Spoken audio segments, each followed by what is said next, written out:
Chào mừng các em đã quay trở lại với video tranh cát của chị Bibi. Trong tập lần này thì chị Bibi sẽ tô màu một bức tranh có hình con tàu con thoi đang bay ra ngoài không gian đấy. Chúng mình cùng theo dõi xem chị Bibi tô màu bức tranh này như thế nào nhé.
Ở bức tranh này thì chị Bibi sẽ tô màu lần lượt từ mũi tàu xuống đến phần đuôi tàu.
Sau khi tô xong phần thân của tàu con thoi thì chị sẽ tô tiếp đến cái cửa sổ.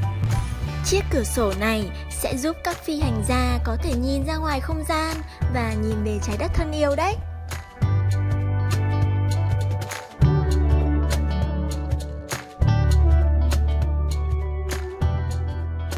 Tiếp theo thì chị sẽ tô phần động cơ chính của con tàu.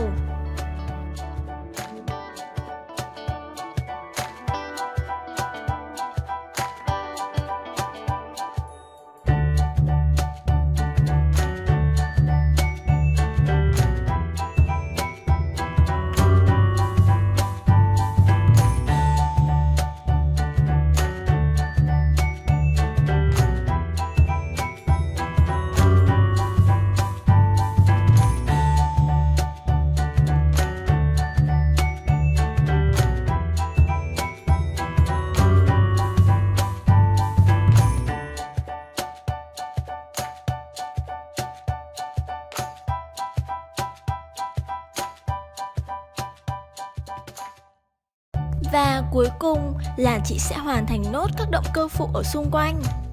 Như vậy là chị Bibi đã tô xong con tàu rồi đấy.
hoàn thiện được bức tranh này thì chị Bibi sẽ tô nốt 3 tiểu hành tinh đang ở xung quanh con tàu nữa.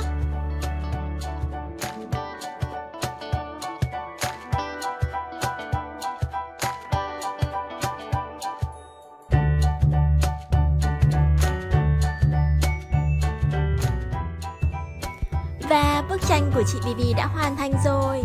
Không biết bức tranh của chúng mình như thế nào nhỉ? Nếu các em muốn chị Bibi ra thật nhiều những video tô màu tranh cát nữa thì hãy like, share và subscribe Bibi Channel để ủng hộ chị Bibi nhé. Bye bye, chào tạm biệt các em. Hẹn gặp lại các em ở những video tiếp theo.